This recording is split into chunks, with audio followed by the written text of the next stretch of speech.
پھر دیکھیے اللہ نے آگے سورہ آل عمران کی آیت 101 میں ارشاد فرمایا وَكَيْفَ تَكْفُرُونَ وَأَنْتُمْ تُتْلَى عَلَيْكُمْ آيَاتُ اللَّهِ وَفِيكُمْ رَسُولُهُ، اور ایمان والو اب تم کیوں کفر کرو گے حالانکہ تمہارے سامنے اللہ کی آیتیں پڑھی جاتی ہے اور تم میں اس کا رسول تشریف فرما ہے۔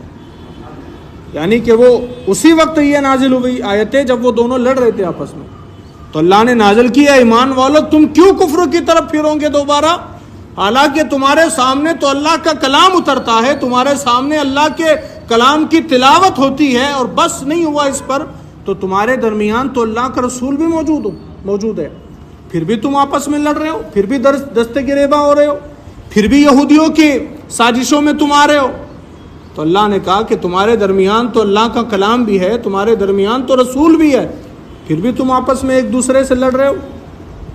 پھر آگے کیا کہا وَمَن يَعْتَصِم بِاللَّهِ فَقَدْ هُدِيَ إِلَىٰ صِرَاطٍ مُسْتَقِيمٍ، اور جس نے اللہ کا سہارا مضبوطی سے تھام لیا تو اسے یقیناً سیدھا راستہ دکھا دیا گیا۔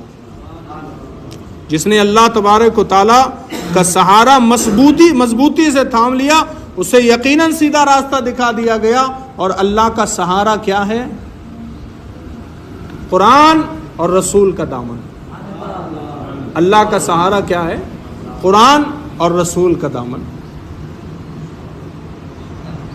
جو انسان قرآن اور رسول کے طریقے پر عمل کرے گا تو وہ صراط مستقیم پر ہے، جو اس سے ہٹ جائے گا تو پھر وہ صراط مستقیم سے ہٹ گیا۔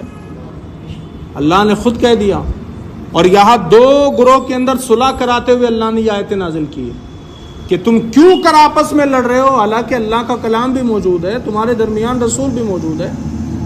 اور فرمایا کہ جس نے اللہ کا سہارا مضبوطی سے تھاما تو وہ سیدھے راستے پر ہے۔ اب یہاں سہارے کا ذکر ہے، آگے جو ہے تو رسی کا ذکر آئے گا، اللہ کی رسی کا ذکر آئے گا، یہاں سہارے کا ذکر موجود ہے۔